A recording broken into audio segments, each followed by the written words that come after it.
नमस्कार, मैं हूं प्रकाश श्रीवास्तव। हमारे खास कार्यक्रम पूरा सच में आपका स्वागत है। और खबरों की दुनिया में पूरा सच बहुत जरूरी होता है, क्योंकि झूठ से भी खतरनाक होता है अधूरा सच, और इसी तरह खतरनाक होती है अधूरी खबर। इसलिए हर खबर का पूरा सच हम आपको बताएंगे, वो भी तथ्यों, तर्कों और सबूतों के साथ। तो आइए बिना देर किए देखते हैं पूरा सच।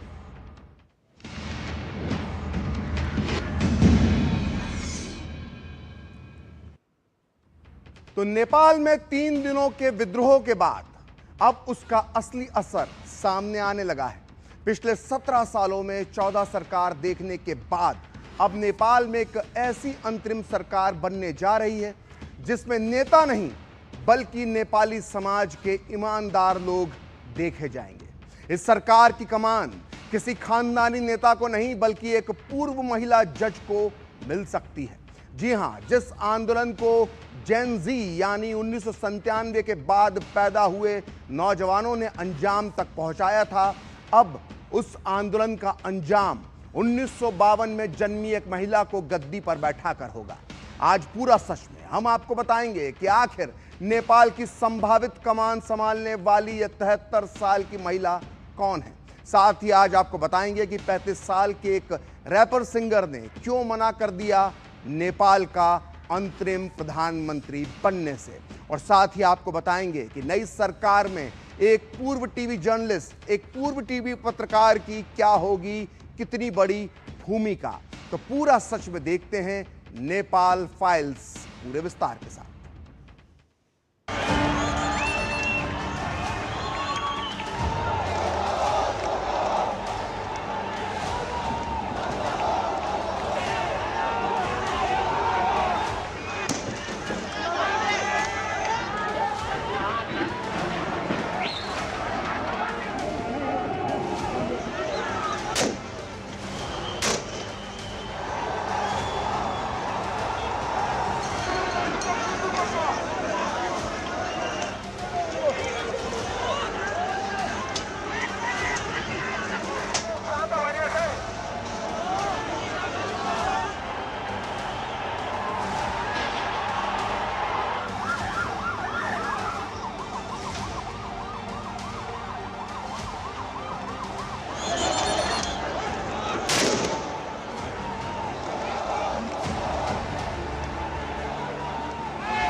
तो नेपाल में सोशल मीडिया बैन और भ्रष्टाचार के खिलाफ जारी हिंसक आंदोलन के बीच सेना ने कल रात से ही पूरे देश का कंट्रोल अपने हाथों में ले लिया था। इसके बाद भी कई इलाकों में हिंसा जारी है, लेकिन अब से कुछ देर पहले सबसे चौंकाने वाली खबर सामने आई है, और सबसे बड़ी खबर है ये अंतरिम सरकार को लेकर यह खबर है। और जेन जी प्रदर्शनकारियों ने एक बड़ा फैसला लिया है, और 4 घंटे चली वर्चुअल बैठक के बाद उन्होंने देश का अंतरिम नेतृत्व संभालने के लिए पूर्व चीफ जस्टिस सुशीला कार्की का नाम आगे किया है। यह कदम नेपाल की मौजूदा राजनीति के लिए जितना चौंकाने वाला है उतना ही उम्मीदों से भरा भी है। अगर यह खबर सही हुई तो नेपाल की पहली महिला मुख्य न्यायाधीश सुशीला कार्की नेपाल की अंतरिम प्रधानमंत्री बन जाएंगी, और इस बात की पूरी संभावना अब नजर आने लगी है। कुछ मीडिया रिपोर्ट्स के मुताबिक सुशीला कार्की ने भी अंतरिम पीएम की जिम्मेदारी संभालने पर सहमति दे दी है। एक मीडिया चैनल को दिए इंटरव्यू में उन्होंने माना है कि उन्होंने प्रस्ताव स्वीकार कर लिया है, और बैठक में साफ साफ कहा गया कि कोई भी युवा जो राजनीतिक दलों से जुड़ा है उसे नेतृत्व का हिस्सा नहीं बनाया जाएगा, ऐसे नेता को जो राजनीतिक दल से जुड़ा हुआ है। इसलिए सुशीला कार्की का नाम सबसे आगे आ गया। मकसद था इस आंदोलन का पूरी तरह से निष्पक्ष और गैर राजनीतिक बनाए रखना, और इसीलिए एक गैर राजनीतिक शख्सियत सुशीला कार्की का नाम अब आगे किया गया है। और सुशीला कार्की इस समय किसी भी राजनीतिक दल से जुड़ी नहीं है, एक सिविक एक्टिविस्ट हैं, और पूर्व जज होने के नाते वो इस भूमिका के लिए सबसे फिट उपयुक्त मानी गई हैं। वहीं नेपाल में हिंसा के तीसरे दिन आज सीपीएन अध्यक्ष पुष्प कमल दहल प्रचंड की बेटी गंगा दहल के जले हुए घर से एक शव बरामद किया गया है। मैं पीसीआर से निवेदन करूंगा इन दृश्यों को बदलें, दूसरे दृश्य लगाएं। और फिलहाल शव की पहचान नहीं हो पाई है। वहीं प्रदर्शनकारियों ने कल सुप्रीम कोर्ट में आग लगा दी थी, जिसके चलते 25,000 से ज्यादा केस फाइलें राख में बदल गई हैं। वहीं आज सेना ने 27 दंगाइयों को गिरफ्तार किया और नेपाल के हिंसक प्रदर्शन में अब तक 24 लोगों की मौत हुई है, जबकि 400 से ज्यादा लोग घायल हुए हैं। इस बीच अराजकता का फायदा उठाकर नेपाल की जेलों से 13,000 से ज्यादा कैदियों के फरार होने की भी खबरें हैं। लेकिन सबसे बड़ा सवाल यह है कि 17 साल में 14 सरकारें देख चुका देश के लिए अब आगे की राह कैसी होगी। आप भी सुनिए जेन-ज़ी प्रदर्शनकारी क्या चाहते हैं। अब हम लोग का प्रधानमंत्री होना चाहिए और अब हम ये पार्टी का नेता नहीं मानते हैं। हमारा जिंदगी से प्रधानमंत्री हमें चाहिए और राष्ट्रपति हमारा उसी से चाहिए और जौन मंत्री हमारा जिंदगी भाई लोग हमारा देश निर्माण करेगा, हमारा देश फिर ही उठेगा। हम लोग का डेमोक्रेसी लाया है, इतने आदमी मर के डेमोक्रेसी लाया है। ऐसा डेमोक्रेसी किसको चाहिए? किसी को डेमोक्रेसी ऐसा नहीं चाहिए। हम लोगों को चाहिए यूथ लीडर चाहिए। अब हम लोग परिवर्तन खोज रहे हैं। ये बूढ़े लोग है ना, ये बूढ़े लीडर है ना, वो हम लोग अब वक्त हो गया है, अब नहीं चाहिए, हमारा यूथ चाहिए। अब सब जेन-ज़ी का मांग है यूथ। तो नेपाल के इस विद्रोह के सफल होने के बाद जो सवाल सबसे ज्यादा पूछा जा रहा था वो ये है कि नेपाल का अगला प्रधानमंत्री कौन बनेगा। चूंकि प्रदर्शनकारियों का गुस्सा सभी बड़े राजनीतिक दलों और उनके स्थापित नेताओं पर फूटा है, इसलिए ऐसा माना जा रहा था कि नेपाल की गद्दी कोई नया और युवा नेता संभालेगा या फिर किसी गैर विवादित गैर राजनीतिक हस्ती को यह कुर्सी मिलेगी। और इस रेस में जो 3 नाम सबसे आगे बताए जा रहे थे, इनमें से एक राजनीति में आने से पहले रैपर और हिप हॉप सिंगर थे, तो दूसरा टीवी जर्नलिस्ट और टीवी होस्ट हुआ करते थे। वहीं तीसरा नाम जिन्होंने इस रेस में बाजी मार ली है वो एक बुजुर्ग महिला का था जो नेपाल की पूर्व चीफ जस्टिस रह चुकी हैं। और हम बात कर रहे हैं काठमांडू के मेयर बालन शाह, देश के पूर्व गृह मंत्री रवि लामिछाने और पूर्व चीफ जस्टिस सुशीला कार्की की। इन तीनों के नाम चल रहे थे प्रधानमंत्री, अंतरिम प्रधानमंत्री बनने में। और अब खबर आ रही है कि जेन-ज़ी आंदोलनकारियों की वर्चुअल बैठक में सबसे ज्यादा समर्थन पूर्व मुख्य न्यायाधीश सुशीला कार्की को मिला है और नेपाल की अंतरिम प्रधानमंत्री का पद वो संभालने वाली हैं। इस बात की पुष्टि उन्होंने स्वयं कर दी है। उन्होंने कहा है कि वो थोड़े समय के लिए इस पद को संभालेंगी। वहीं काठमांडू के मेयर बालन शाह, जिन्हें जेन-ज़ी का पोस्टर लीडर माना जा रहा था, उन्होंने युवाओं की अपील का कोई जवाब नहीं दिया। जब उन्हें फोन लगाया गया वर्चुअल बैठक से तो उन्होंने उस फोन को नहीं उठाया और एक तरह से अंतरिम प्रधानमंत्री पद को जो था उनको ऑफर हुआ था उसे ठुकरा दिया। हालांकि पूर्व रैपर सिंगर बालन शाह और पूर्व टीवी जर्नलिस्ट रवि लामिछाने दोनों ही युवा हैं और दोनों की बराबरी से प्रदर्शनकारी जेन-ज़ी युवाओं का समर्थन दोनों को हासिल था। और अगर रवि लामिछाने की बात करें तो उनकी राष्ट्रीय स्वतंत्र पार्टी यानी आरएसपी ने खुलकर इस विरोध प्रदर्शन का समर्थन किया था। और प्रदर्शन से पहले रवि लामिछाने जेल में बंद थे भ्रष्टाचार के आरोप में, लेकिन इनके समर्थकों ने जेल पर हमला किया और इन्हें छुड़वा लिया था। वहीं बालन शाह अपने पहले दिन से ही छात्रों के आंदोलन को समर्थन दे रहे थे और इसे सफल बनाने में उन्होंने बड़ी भूमिका निभाई थी।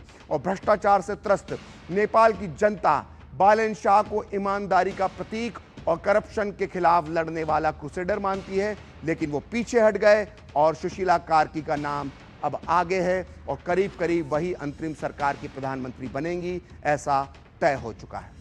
तो नेपाल से आई मीडिया रिपोर्ट्स के मुताबिक जेन-ज़ी आंदोलन के सदस्यों के बीच करीब 4 घंटे तक वर्चुअल बैठक के बाद ये क्लियर हो गया है, ये साफ हो गया है कि पूर्व मुख्य न्यायाधीश सुशीला कार्की ही नेपाल की अंतरिम प्रधानमंत्री बनने जा रही हैं। और खुद सुशीला कार्की ने एक भारतीय चैनल को दिए इंटरव्यू में यह स्वीकार कर लिया है। और सुशीला कार्की की सबसे खास बात यह है कि वो इस समय किसी भी राजनीतिक दल से जुड़ी हुई नहीं है। वो एक सामाजिक कार्यकर्ता और पूर्व जज होने के कारण इस भूमिका के लिए सबसे फिट मानी गई हैं। और जस्टिस कार्की की छवि अब तक न्यायप्रिय और निष्पक्ष रही है और वो जनता का भरोसा जीत सकती हैं।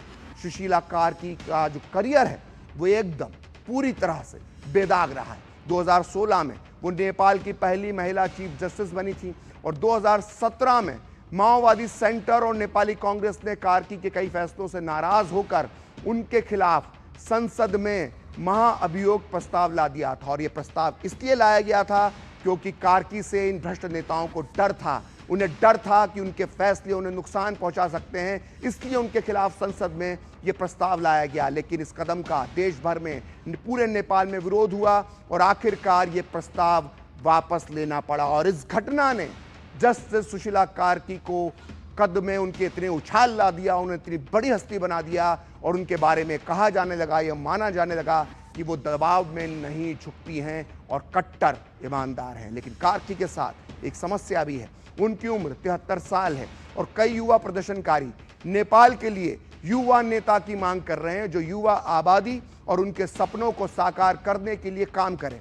और ऐसे में जस्टिस कार्की ने साफ कर दिया है कि वो देश की अंतरिम प्रधानमंत्री का कार्य तब तक संभालेंगी जब तक चुनाव नहीं हो जाते और देश के लिए नए नेता का चुनाव नहीं कर लिया जाता, तब तक ही वो इस पद पर बनी रहेंगी। और आइए अब आपको बताते हैं कि जेन जी के पोस्टर लीडर बालेन शाह के बारे में, जिन्होंने अंतरिम प्रधानमंत्री को लेकर युवाओं की अपील का कोई जवाब नहीं दिया, उनका फोन नहीं उठाया। और ऐसी खबरें हैं कि खुद उन्होंने सुशीला कार्की के नाम का सुझाव दिया था। हालांकि चुनाव के बाद वो नेपाल के अगले प्रधानमंत्री बनने के बड़े दावेदार हो सकते हैं।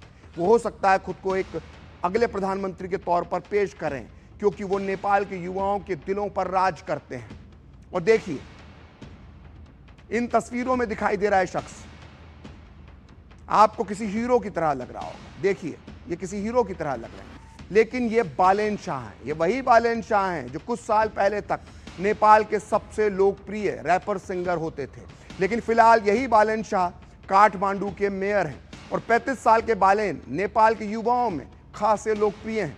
उन्होंने अपने करियर की शुरुआत एक सिविल इंजीनियर के तौर पर की और फिर उन्होंने रैपर सिंगर के रूप में अपनी किस्मत आजमाई और जल्द ही नेपाल के युवाओं के दिलों की धड़कन बन गए। उन्होंने अपने गानों में राजनीतिक भ्रष्टाचार पर करारे प्रहार किए और इसके बाद उन्होंने राजनीति में आने का फैसला किया और काठमांडू के मेयर पद के लिए चुनाव लड़ा और जीत भी गए। मेयर के तौर पर उनके कामकाज को पूरे नेपाल में ईमानदारी और सफलता की मिसाल माना जा रहा है। और बालेन के प्रभाव का अंदाज़ा इसी बात से लगाया जा सकता है कि अक्सर सोशल मीडिया पर उनके पोस्ट राष्ट्रीय स्तर पर एक नई बहस को जन्म देते हैं और तेजी से वो ट्रेंड करने लगते हैं। उनकी जीवन शैली, रहन सहन, स्टाइल, सब कुछ नेपाल के युवाओं के लिए एक रोल मॉडल की तरह है। यहाँ तक कि टाइम मैगजीन ने उन्हें 2023 की अपनी टॉप 100 पर्सनालिटीज़ की लिस्ट में शामिल किया था। लेकिन अगर वर्तमान की बात की जाए तो युवाओं के आंदोलन को बालेन ने अपना पूरा समर्थन दे रखा था और वहीं दूसरी तरफ सोशल मीडिया पर हजारों नेपाली युवा बालेन शाह से यह आग्रह कर रहे थे कि वो मेयर की पोस्ट से इस्तीफा देकर देश की कमान संभाल लें। लेकिन बालेन ने यह प्रस्ताव ठुकरा दिया है, ऐसा मीडिया रिपोर्ट्स में आ रहा है। और इन युवाओं का कहना है कि नेपाल के तीनों पारंपरिक प्रमुख दलों के नेता अपना काम करने में विफल रहे हैं, इसलिए बालेन को नई दिशा देने के लिए आगे आना चाहिए। लेकिन बालेन अभी समय का इंतजार कर रहे हैं, चुनाव का इंतजार कर रहे हैं और तब तक अंतरिम प्रधानमंत्री हो सकती हैं सुशीला कार्की। और यहां तक कि प्रदर्शन के दौरान युवा बालेन बालेन के नारे भी लगाते दिखे। आप भी देखिए बालेन के लिए कैसी रही ये दीवानगी।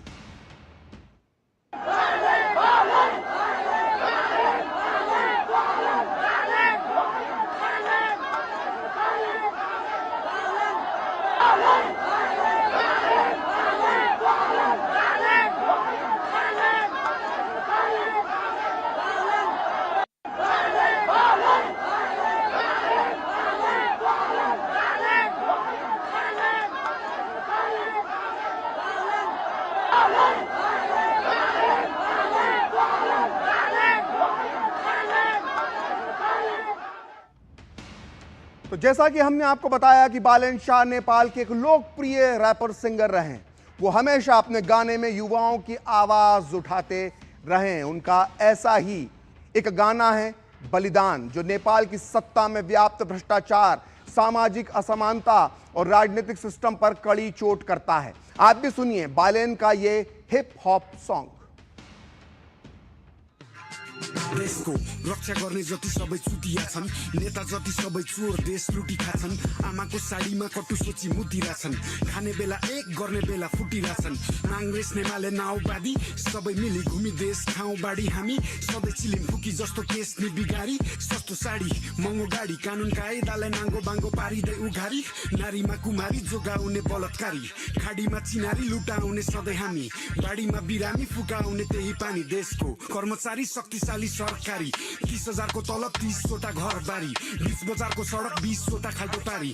खल्ती भारी बैंक मारी 7 तहको अधिकारी, कसले तिर्ने 7 समुद्र पारी देशको 7 उधारी। तो कभी लोकप्रिय रैपर रहे बालन शाह, अब काठमांडू के मेयर हैं। लेकिन नेपाल के नौजवान बालन शाह को एक बड़ी भूमिका में देखना चाहते हैं। हालांकि अभी बालन ने अपनी भूमिका सीमित कर रखी है, वो उन्होंने अंतरिम प्रधानमंत्री बनने से इनकार कर दिया है, लेकिन भविष्य में वो नेपाल की कमान संभाल सकते हैं। और नेपाल के पूर्व प्रधानमंत्री आई.के. सिंह के पोते यशवंत शाह का भी मानना है कि बालन शाह जैसा नेता ही नेपाल का भविष्य हो सकता है। आप भी सुनिए यशवंत शाह ने क्या कहा। जो करंट लॉट ऑफ पॉलिटिशियन जो अभी पिछले कहना चाहिए कि 10-15 साल से जो एक्टिव पॉलिटिक्स में हो रहा था, तो वो आई वुड नॉट से कि सब पॉलिटिशियन खराब हैं। देखिए इसमें जो बालन शाह है, जो काठमांडू का मेयर है, उनका बहुत क्लीन इमेज है। इनफैक्ट जेन जी ने उनको ओपन ऑफर दिया कि लीड दिस प्रोटेस्ट, क्योंकि एक अच्छा एक क्लीन इमेज का लीडर जिसको पूरा देश जानता हो, ऐसे लीडर की नीड थी।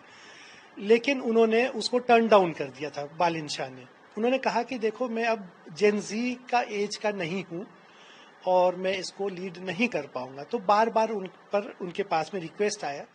जब के.पी. शर्मा ओली जी ने रिजाइन कर दिया और सारी सरकार उनकी रिजाइन करके राष्ट्रपति ने एक्सेप्ट कर लिया, तो फाइनली जो नेपाल आर्मी चीफ है उनका और बालन शाह का मीटिंग हो रहा है। और मुझे लगता है कि 2-4 दिन के अंदर में एक इंटरिम गवर्नमेंट बनना चाहिए which will run the country, और 2026 में एक आम चुनाव बुलाए। और मेन मुद्दा ये है कि एक स्टेबल गवर्नमेंट चाहिए वहां पर, क्योंकि हर थोड़े दिन में जो सरकारें बदल रही थी वो नहीं होना चाहिए। तो आइए बालन शाह के बाद अब बात करते हैं नेपाली युवाओं में खासे लोकप्रिय एक और चेहरे की। इनका नाम है रवि लामिछाने। इनका भी नाम अंतरिम प्रधानमंत्री की दौड़ में शामिल बताया जा रहा था। और बालन शाह राजनीति में आने से पहले अगर रैपर सिंगर थे, तो रवि लामिछाने कभी टीवी जर्नलिस्ट और टीवी होस्ट हुआ करते थे, टीवी पत्रकार थे। उनका शो सीधा कुरा जनता संग यानी सीधी बात जनता के साथ बहुत प्रसिद्ध हुआ था पूरे नेपाल में, और नेपाल के घर घर में ये शो देखा जाता था। उनके शो में उन्होंने बेबाकी से राजनीतिक भ्रष्टाचार और सामाजिक अन्याय के खिलाफ आवाज उठाई।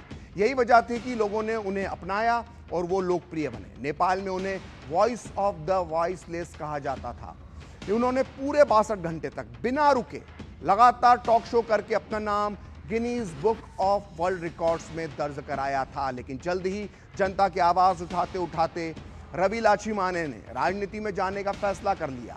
2022 में उन्होंने भ्रष्टाचार के खिलाफ लड़ाई के मकसद से राष्ट्रीय स्वतंत्र पार्टी यानी आरएसपी का गठन किया, और इसी साल आम चुनावों में आरएसपी ने 20 सीटें जीतकर संसद में चौथी सबसे बड़ी पार्टी बनने का गौरव हासिल किया। वहीं दिसंबर 2022 में उन्हें उप प्रधानमंत्री और गृह मंत्री के रूप में नियुक्त किया गया। लेकिन उनके राजनीतिक करियर पर तब संकट छा गया जब उनसे जुड़ा नागरिकता विवाद सामने आया। आरोप था कि उन्होंने 2014 में अमेरिकी नागरिकता प्राप्त कर ली थी, और इसी वजह से सुप्रीम कोर्ट ने जनवरी 2023 में उन्हें सांसद पद से हटा दिया।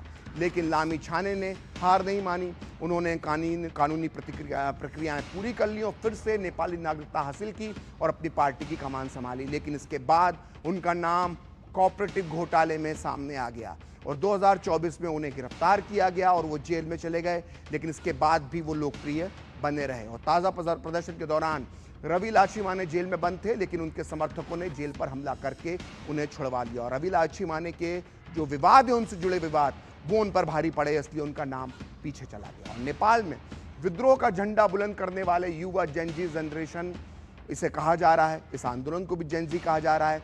इसलिए अब आप भी सोच रहे होंगे कि आखिर ये जेनजी जनरेशन आखिर होती क्या है। तो आइए हम आपको जेनजी युवा पीढ़ी का पूरा सच बताते हैं, जिन्होंने एक देश की सत्ता को उखाड़कर 48 घंटे में फेंक दिया। और जेन जी जनरेशन ऐसे बच्चों को कहा जाता है जिनका जन्म 1997 से लेकर 2012 के बीच हुआ है और वर्तमान में इस पीढ़ी के युवाओं की उम्र करीब 13 से 28 साल के बीच है। और जेन जी जनरेशन दुनिया भर में सबसे एक्टिव क्लास मानी जाती है, चाहे बात पढ़ाई की हो, नौकरी की तलाश की हो या सामाजिक बदलाव की, ये सभी कार्य में आगे रहते हैं। और जेन जी को डिजिटल नेटिव्स कहा जाता है। इनका बचपन internet, smartphone, Facebook, Instagram, TikTok, Snapchat, YouTube और ऑनलाइन गेम्स जैसी चीज़ों के साथ बीता है।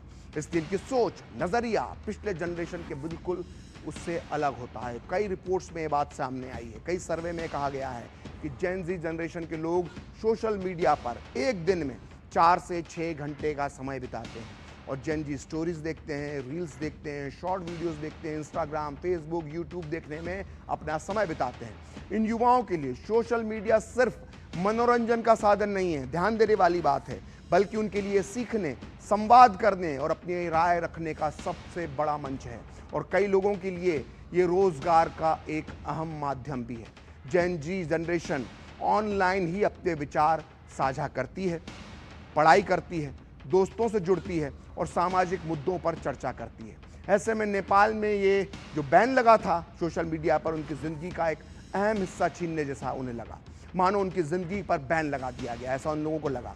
और जेन जी जनरेशन के लोग अन्य पीढ़ियों से कहीं ज़्यादा टेक्नोलॉजी जानते हैं और बचपन से ही ऑनलाइन जानकारी, ऐप्स और टेक्नोलॉजी से जुड़े रहने के कारण वो तेज़ी से बदलती दुनिया में खुद को आसानी से ढाल लेते हैं और हमेशा अपडेटेड रहते हैं। रिपोर्ट्स बताती हैं कि जेन जी पीढ़ी अपने फैसले लेना खुद पसंद करती है।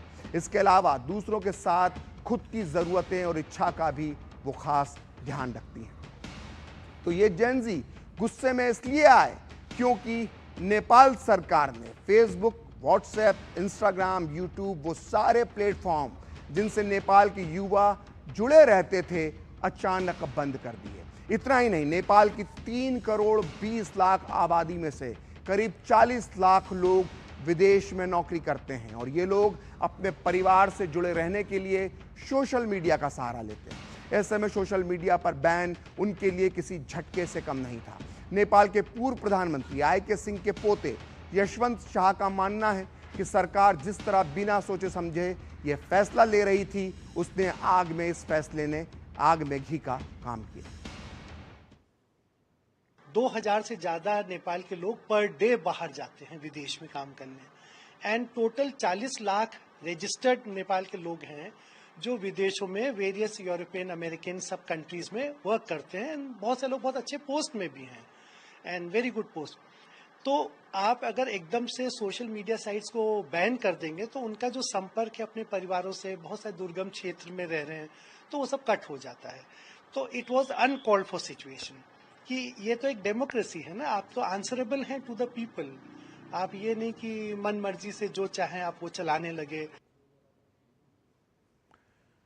तो पूरा सच में वक्त है एक ब्रेक का और ब्रेक के बाद बताएंगे युवाओं के वो आंदोलन जिनकी गूंज आज भी लोगों के जहन में ताजा है।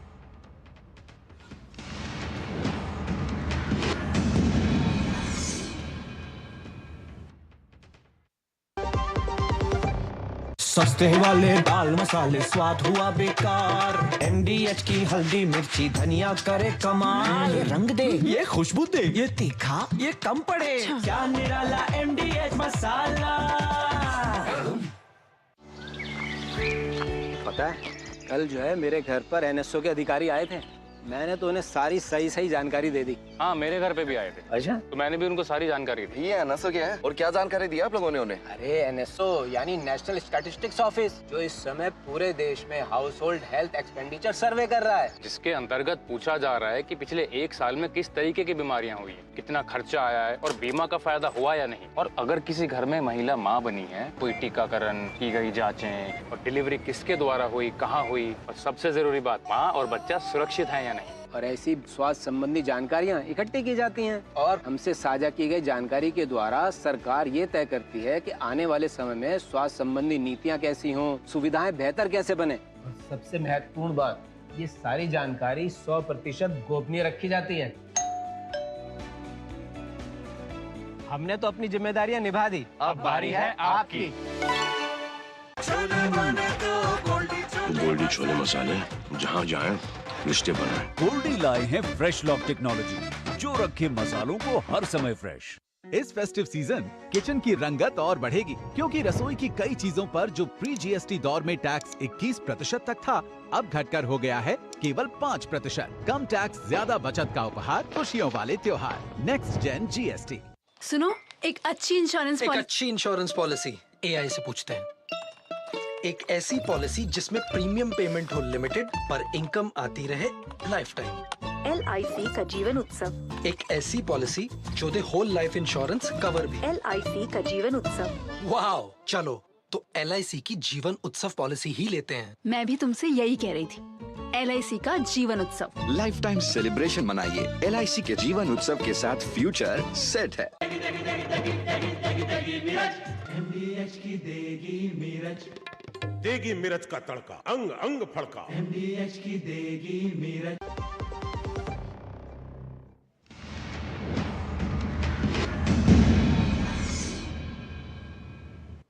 तो पूरा सच में एक बार फिर स्वागत है ब्रेक के बाद। तो नेपाल का आंदोलन पहला नहीं है जब युवाओं ने अपनी मांगों को लेकर आवाज उठाई है। तो अब हम आपको बताते हैं युवाओं के वो आंदोलन जिनकी गूंज आज भी लोगों को याद है। तो आइए आपको बताते हैं कि कब कब और कहां सड़कों पर उतरे युवा क्रांति में उत्तरी अफ्रीकी देश ट्यूनीशिया की जैस्मिन क्रांति जरूर याद की जाती है। ये एक बड़ा जन आंदोलन था जिसने पूरे अरब जगत में अरब स्प्रिंग की नींव रखी थी। वहीं मिस्र के युवा आंदोलन ने 30 साल से राज कर रहे तानाशाह हुस्ने मुबारक को पद छोड़ने पर मजबूर कर दिया था। 25 जनवरी 2011 को बढ़ते भ्रष्टाचार, बेरोजगारी, गरीबी के खिलाफ लाखों युवा काहिरा की तहरीर स्क्वायर पर और अन्य शहरों में सड़कों पर उतर आए थे। और हांगकांग प्रोटेस्ट को हाल के दशकों में युवाओं का सबसे बड़ा प्रोटेस्ट कहा जाता है। यह आंदोलन 2019 में पेश एक बिल के खिलाफ और चीन के बढ़ते दखल के खिलाफ किया गया था। और ईरान में महिलाओं का हिजाब के खिलाफ विरोध प्रदर्शन भी भुलाया नहीं जा सकता है। सितंबर 2022 में हिजाब न पहनने को लेकर एक महिला को मौत के घाट उतार दिया गया था। इसके बाद वहां की युवा महिलाओं ने इसके खिलाफ जोरदार प्रदर्शन किया था। तो जेन ज़ी क्रांति जो अभी नेपाल में हुई है वो कोई पहली नहीं है। तो आज पूरा सच में इतना ही, और मुझे और मेरी पूरी टीम को दीजिए अनुमति। नमस्कार।